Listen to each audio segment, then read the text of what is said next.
જય શ્રી કૃષ્ણ, જય સ્વામિનારાયણ. અત્યારે ઇવનિંગ થઈ ગઈ છે ને બ્લોગ સ્ટાર્ટ કરું છું.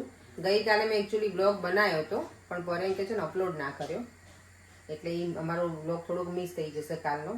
ગણપતિ દાદાનું જે વિસર્જન કર્યું હતું ને એમાં બહુ મજા કરી હતી અમે એ દિવસે. પછી બીજા દિવસે સવારમાં સરસ મેં જોયું ગણપતિ દાદા મસ્ત પેલા શું કે માટીમાં એકદમ થઈ ગયું હતું, એકદમ રૂપાંતર ભગવાનનું. અને એ પછી પાણી અમે અમારું ગાર્ડન છે ને એમાં જ રાખ્યું છે. અને ઘણા એવું કીધું કે એમાં તુલસીનો રોપ ના કરાય, એટલે બીજો કોઈ પ્લાન્ટ કરાય પણ તુલસીમાં ના રોપાય. એટલે મેં તુલસીમાં તો નથી જ કર્યું, બીજું પ્લાન્ટિંગ કરી દઈશું. અને અત્યારે બને છે ડિનર અમારું. તો આજે છે ને મસૂરની દાળ બની છે. શેલ્વીને મેં પૂછ્યું હતું ને જ્યારે લોકો જતા હતા ને અહીંયાથી, ત્યારે પરેંગે પૂછ્યું હતું એકચ્યુઅલી કે તમને લોકોને અહીંયા વધારે સૌથી વધારે શું ગમ્યું તારા માસીના હાથનું જમવાનું એમ. તો કે બધું જ સરસ હતું. ફાસ્ટ ફૂડમાં તો છોકરાને બધું ગમે જ, પણ કે નોર્મલ જેવડું ખાવાનું હોય ને એમાં કે અમને મસૂરની દાળ સૌથી વધારે સારી લાગી હતી એમ. કારણ કે મમ્મી ત્યાં બનાવતી નથી, તો કે બહુ જ અમને મજા આવી હતી માસી એ ખાવાની. મસૂરની દાળની હું ક્વિક રેસીપી કહી દઉં તમને લોકોને. તો એમાં મેં થોડું જ અમથું ઓઇલ લીધું હતું, આદુ મરચાં લસણની પેસ્ટ હતી, પછી ઓનિયન નાખી હતી, પછી ટામેટા નાખ્યા હતા. એ બધું બરાબર થઈ ગયું ને પછી એમાં મસૂરની દાળને ધોઈને નાખી દેવાની, પાણી નાખી દેવાનું, ધાણા જીરું નાખવું, ગરમ મસાલો, મીઠું, હળદર, બસ એટલું જ. અને 1 કે 1.5 સીટી જેટલી વાગે ને એટલે ગેસ બંધ કરી દેવાનો. ને અહીંયા દેવામાં આવી ગયો છે, અહીંયા તુષાર છે શું તો યસ. અને આજે છે ને એક મોટી સરપ્રાઈઝ અમે પછી કરીશું તમને લોકોને શેર. આ જ વિડીયોમાં એન્ડ સુધી જોયા કરજો તો તમને ખબર પડી જશે શું છે સરપ્રાઈઝ. અને અહીંયા જોવા શું થાય છે હે.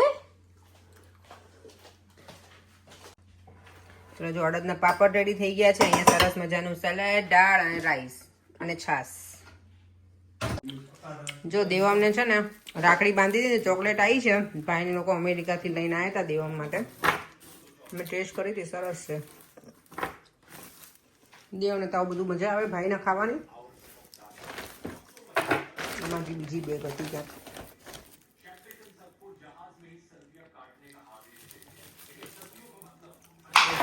જમીને ફ્રી થઈ ગયા છે.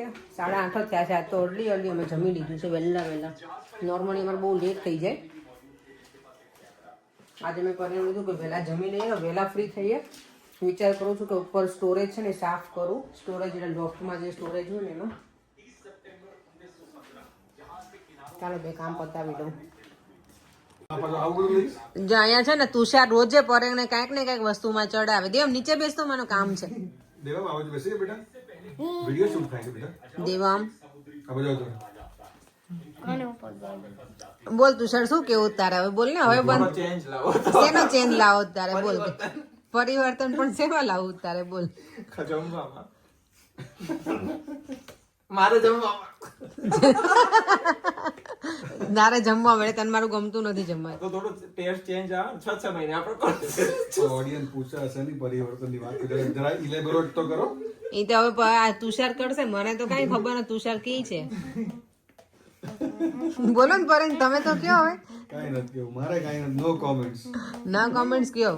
તુષાર શું કામ તાર ચેન્જ જોઈએ? બોલ. સર્વ ચેન્જ જોઈએ એ કે તું ટેસ્ટ ચેન્જ આ 6 મહિને તારું ઘર કોઈ નહીં હાચવે મારા વગર, તને ખબર છે. તમે ચેન્જ કરશો ને તો તમે પડ્યા રહેશો ભૂખ્યા જ. એક ટેસ્ટ નહીં કાંઈ એકે નહીં મળે તમને ખાવાનું કાંઈ જ. હા એ તો તું ભૂલ કરે છે. ટાઇટલ લગવાય કોઈએ વેમમાં વેમ નથી, એવું સાચું જ છે. લે એ અમે ટેસ્ટ કરજો, જો નહીં ખાવે આપણે ના ના અમાર કઈ નવરાય નથી. ચેન્જ કઈ ના થાય પછી. એક દિવસ તો જોઈએ ન થાય. તુષાર એવું કહે છે મને કે તમે બીજી લાવો એવું કે. અરે આ તો કોક આપણું ઘર ભંગાવે એવો છે તુષાર તો.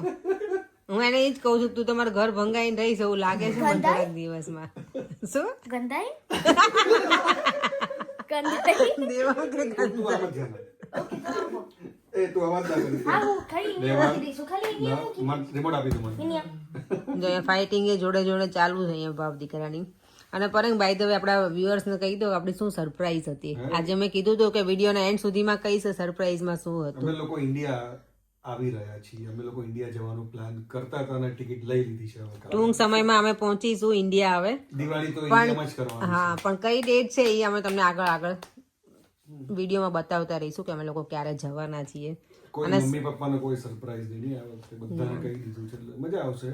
દિવાળી ઇન્ડિયામાં ઘણા ટાઈમ પહેલે વખત કરશું નહીં આપણે લંડનમાં મમ્મી પપ્પા સાથે અહીંયા કરી છે લંડનમાં, પણ ત્યાં અમે લોકોએ નથી કરી. અને મેરેજ પછીની મારી ફર્સ્ટ ટાઈમ દિવાળી છે ઇન્ડિયામાં જે અમે કરીશું. અને દેવમની પણ દેવાની પહેલી દિવાળી છે. દેવમ આ તો ગેર મામાએ કહેતા હતા ને, દાદાએ કીધું કે દેવમ આવશે તો ફટાકડા લઈ આવવાના ને મારે મેં જોઈ તો તમારે જોવાનું તમારા છોકરા માટે. બહુ ફટાકડા ફોડશો આપણે, મજા આવશે. અને મામાએ કીધું છે અહીંયા લંડનની જેમ કોઈ રોકટોક નહીં તમતાર, જેટલા ફોડવાનું એટલા. અહીંયા ફટાકડાનો પણ વહીવટ થઈ ગયો છે. એ તો એટલે મામા તો લઈ આવે ને ભાણિયા માટે. બધી ટાઈપના ફટાકડા આપણે લાવશું દેવા. સુરસુરિયા જ લાવવાના.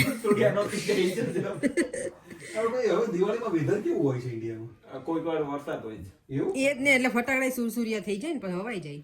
આઈ હોપ કે વરસાદ ના હોય. મને એ ટેન્શન છે કે વરસાદ ના હોવો જોઈએ યાર. બાકી બધું ઠંડી તો આપણને વાંધો નહીં આવે. ઠંડી તો આપણે ખબર ને પેલું થઈ કરીએ છીએ. આમ તો નહીં હોય. બસ એ ટાઈમે વરસાદ તો ન હોય. ના પડે ને, હોય છે ઘણી વખત. વરસાદ હશે તો ઘરે આપણે વરસાદ હશે ને તો ઘરે આપણે મોબાઈલમાં જે રેકોર્ડિંગ કરેલો ને વિડીયો ફટાકડાના એ ચાલુ કરી દેજો સ્પીકર. ફટાકડાનો અવાજ તો ચાલુ જ રહે.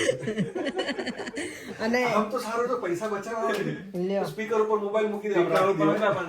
બાજુવાળા ફોડતા ન જોઈ જોવાનું નહીં, આપણા ઘરે બી ફટાકડા ફૂટે એવું લાગવું જોઈએ. આપણે કોકને ફોન કરવાનો એટલે સામેવાળાને લાગે આના ઘરે કેટલા ફટાકડા ફૂટે. પોલ્યુશન બહુ કાળી આમ ડમરી ચોટી જાય. મને ખબર બહુ જ હોય એનો. અને પરેક આ વખતે કેટલા વર્ષો પછી તમે ભાઈ બીજ જમશો અને હું મારા ભાઈઓને ભાઈ બીજ જમાડીશ. હા એટલે બધા આપણે વિડીયો બનાવશું ને શેર કરીશું લોકો સાથે. મજા આવશે.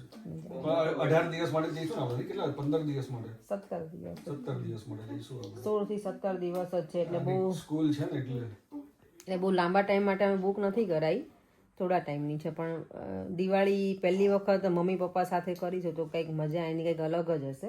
અત્યારે જો હજી એકેય સુવાનું નામ નહીં લે. કેમેરો સાફ નથી. તારે તો રોજ એવું જ હોય જો. પણ લેન્સ તો સાફ કરો. સાફ તમને તો લોકોને છે. લાગતું નથી કે બ્લરી વિડિયો આવે છે? બ્લરી જ છે. Look at this. આપો સરસ મજાની મોર્નિંગ થઈ ગઈ છે. ગઈકાલનો વિડીયો અત્યારે એન્ડ કરું છું અને ફરીથી મળીશું આજે નવા વિડીયો સાથે. ગઈકાલે બહુ જ મજા આવી હતી. બેઠા હતા બધા શાંતિથી રાત્રે ઘણા લેટ સુધી. અને યસ ઓબ્વિયસલી ઇન્ડિયાની ટિકિટ બુક થઈ ગઈ હોય તો કોને મજા ના આવે. એ ખાલી ટિકિટ બુક થઈ ને ત્યારથી જ આમ જે ફેસના એક્સપ્રેશન હોય ને આખા ચેન્જ થઈ જાય. કારણ કે એટલી ખુશી થાય ને. અને એમાં અમે પહેલી વખત ઇન્ડિયામાં દિવાળી કરવાના છીએ તો બહુ જ મજા આવશે. અને વિડીયો તમે લોકો જોતા રહેજો, બહુ તમને લોકોની મજા આવશે. અમે બધી જ અમારી અપડેટ શેર કરતા રહીશું વિડીયો થ્રુ. અને આજે જો એકાદશી છે ને તો અત્યારે હવે ભગવાનને રેડી કરવાના છે. તો આ વિડીયો અહીંયા જ એન્ડ કરી દઉં છું. ફરીથી મળીશું આવતીકાલે નવા વિડીયો સાથે. Bye bye. જય શ્રી કૃષ્ણ. જય સ્વામિનારાયણ.